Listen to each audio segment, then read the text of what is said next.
কৈ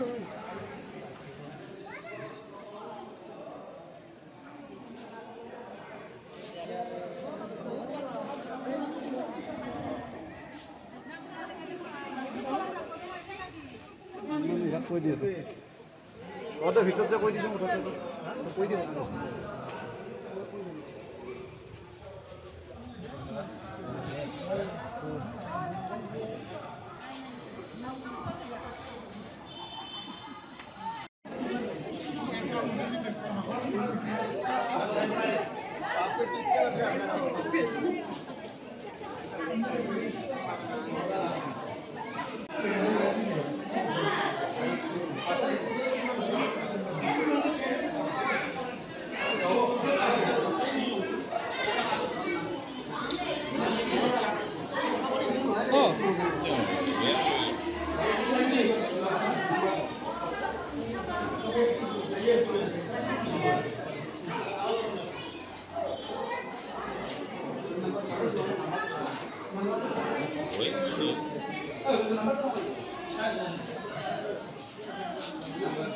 তাৰ ঠিকাৰে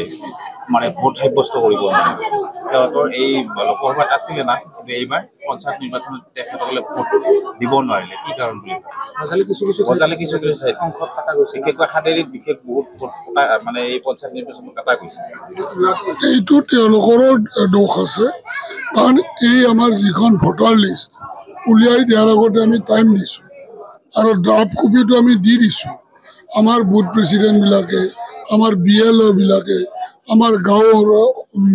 প্ৰধানবিলাকে তেওঁলোকে জনাব লাগে বা মানুহখিনি চাব লাগে তেওঁৰ নামটো আছে নে নাই গতিকে আজি আমাক আপত্তি কৰি লাভ নাই এইটো ছিষ্টেমত হৈছে 7 দিন টাইম দিয়া গৈছে ড্ৰাফ্ট কপি উলিয়াই দিয়াৰ পিছত তেওঁলোকে নোচোৱাটো তেওঁলোকৰ দোষ ইয়াৰ পাছত হৈছে আমি শুদ্ধ কৰি দিম এইখিনি এইটো যুদ্ধ বুলি ক'ব নালাগে এইটো সন্ত্ৰাসবাদ নিৰ্মূল কৰাৰ আঁচনি আৰু এই সন্ত্ৰাসবাদ নিৰ্মূল কৰা আঁচনিটোত এই গোটেই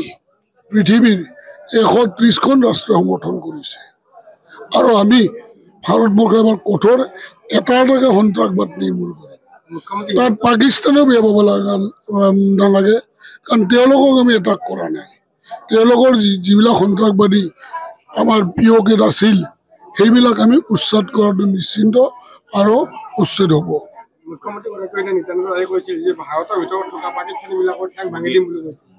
এইটো নিশ্চিত যে এতিয়া আৰু সহ্য কৰা নহয় আৰু আমাৰ ভাৰতবৰ্ষত থাকিব আমাৰ ভাৰতবৰ্ষৰ বায়ু পানী সেৱন কৰিব আমাৰ খাদ্য বস্ত্ৰ পিন্ধিব আৰু পাকিস্তানত জয়গান গাব এইটো কেতিয়াও সহ্য কৰা নহয় আৰু কোনো এজন ভাৰতীয়ই এক টপা ৰক্ত ঢাকালৈকে গাত এইটো সহ্য নকৰে